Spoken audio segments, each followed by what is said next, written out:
Hi friends, அஸ்ஸலாமு அலைக்கும். எல்லாரும் நல்லா இருக்கீங்களா? நாங்கள் ரொம்பவே நல்லாயிருக்கோம்.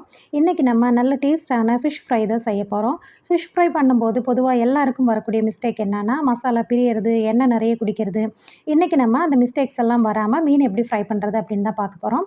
சட்டுன்னு பார்த்துடலாம் வாங்க. அதுக்கு நான் இந்த மாதிரி துண்டு மீன்கள் தான் எடுத்து வச்சுருக்கேன்.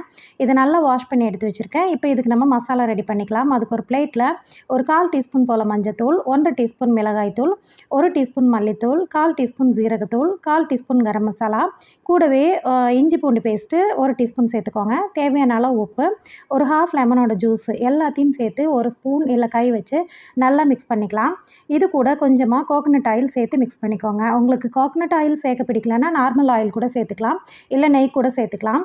உங்களுக்கு ஆயில் சேர்க்கும்போது மசாலா உங்களுக்கு மீனில் நல்லா பிடிச்சிக்கும், பிரிஞ்சு வராது. இந்த அளவுக்கு கன்சிஸ்டன்சியில் நீங்கள் மசாலா மிக்ஸ் பண்ணிக்கோங்க. ரொம்ப திக்காகவும் பண்ணிடாதீங்க. தண்ணியும் நீங்கள் ஆட் பண்ண வேண்டாம். தேவையான மட்டும் நீங்கள் லைட்டாக தண்ணி தெளிச்சுக்கோங்க. இப்போ உப்பு, காரம் எல்லாத்தையுமே செக் பண்ணிவிட்டு ஒவ்வொரு மீன் துண்டாக எடுத்து மசாலாவை நம்ம அப்ளை பண்ணி வச்சிடலாம். உப்பு, காரம் செக் பண்ணும்போது கொஞ்சம் தூக்கலாக இருக்கிற மாதிரி பார்த்துக்கோங்க. அப்போ தான் மீனில் வந்து பிடிச்சு வரும்போது டேஸ்ட் ரொம்பவே நல்லாயிருக்கும். நான் எடுத்திருக்கிற இதே அளவுகளில் நீங்கள் மசாலா ரெடி பண்ணிங்கன்னா கரெக்டாக 3/4 கிலோ அளவு மீனுக்கு கரெக்டாக இருக்கும்.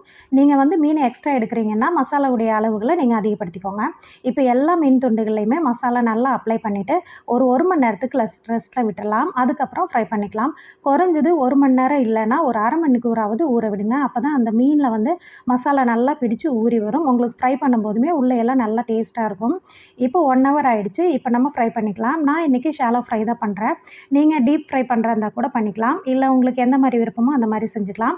நான் இன்றைக்கி நார்மல் ஆயில் தான் சேர்த்துருக்கேன். நீங்கள் இதுக்கு பதிலாக நெய்யில் கூட நீங்கள் ஃப்ரை பண்ணலாம். டேஸ்ட் ரொம்ப நல்லாயிருக்கும். கோகனட் ஆயிலில் ஃப்ரை பண்ணலாம்.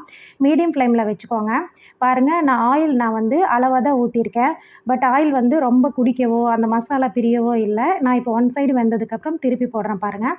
ஒரு 4-5 நிமிஷத்துலேயே மீடியம் ஃப்ளேமில் உங்களுக்கு ஒன் சைடு வெந்துடும்.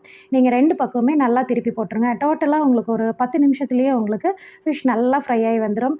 நல்ல டேஸ்ட்டாக இருக்கும். இதே மாதிரி மசாலாவை நீங்களும் கண்டிப்பாக ட்ரை பண்ணி பாருங்கள். ரொம்ப டேஸ்ட்டாக இருக்கும். இந்த ரெசிபி பிடிச்சிருந்ததுன்னா கண்டிப்பாக நம்ம சேனலை புதுசாக பார்க்குறவங்க நம்ம சேனல் ஆஹா வேர்ல்டை சப்ஸ்கிரைப் பண்ணுங்கள்.